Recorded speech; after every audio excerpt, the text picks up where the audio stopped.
विंशतम महोदधि आरतीर वार्षिक महोत्सव तिथि अनुजाई पवित्र पौष पूर्णिमा इंग्राजी तिथि अनुजाई 3 जानुआरी 2026 शनिवार दिन अपराह्न 4 घटिकारु अपराह्न 7 घटिका पर्यंत प्राय 3 घंटा धरी स्वर्गद्वार सामने प्रतिवर्ष भली चलित वर्ष मध्य संपन्न हेब।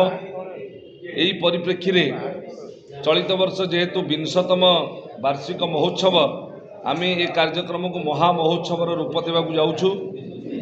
ओडिशा प्रदेशर लोकप्रिय मुख्यमंत्री स्वीकृति प्रदान करिसेंती। स्वीकृति प्रदान करिसेंती आईन विभाग मंत्री पृथ्वीराज हरिचंदन जी। स्वीकृति प्रदान करिसेंती संस्कृति एवं उच्च शिक्षा मंत्री आमर सूरज सूर्यवंशी महाभाग।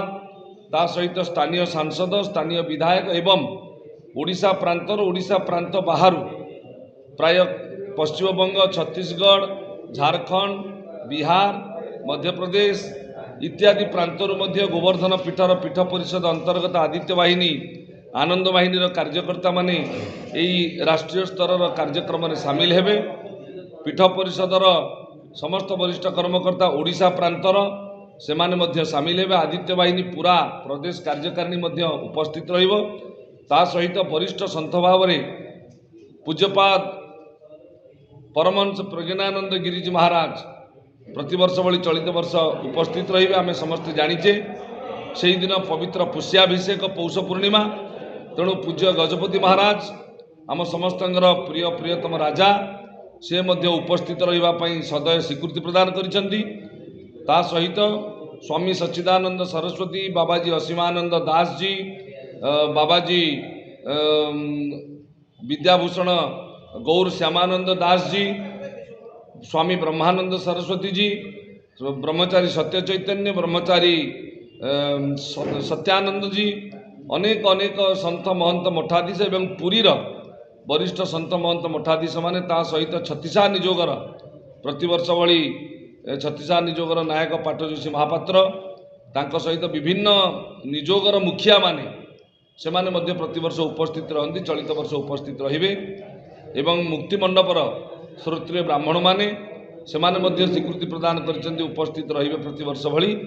ये कार्यक्रम एक भव्य दिव्य कार्यक्रम हम। विभिन्न राजनैतिक दलर भारतीय जनता पार्टी बिजु जनता दल भारतीय जातीय कांग्रेस ये दलर प्रांतीय स्तर नेता माने मध्य प्रतिवर्ष भगवत पाद शंकराचार्य ठारू एही मंच रे आशीर्वाद अपेक्षा करथांती। से माने मध्य रहिबे क्रमरे प्रसाद हरिचंदन जी जी प्राक्तन कांग्रेस अध्यक्ष अमर प्रसाद शतपथी जी वरिष्ठ बिजु जनता दलर नेता से माने मध्य स्वीकृति प्रदान करिसेंती। विजय महापात्र वरिष्ठ भारतीय जनता पार्टी ओडिशा जड़े चर्चित नेता एमाने समस्त मध्य स्वीकृति प्रदान करिसेंती। अनेक विधायक सांसद से माने मध्य स्वीकृति प्रदान करिसेंती। पुरी जिल्लार समस्त विधायक मानू आमे निमंत्रण देइछु से माने मध्य उपस्थित रहिबा पई स्वीकृति प्रदान करिसेंती। एई भव्य दिव्य अमृतमय संध्या मध्य अनेक वैद्युतिक गणमाध्यम सीधा प्रसारण करा जिवो।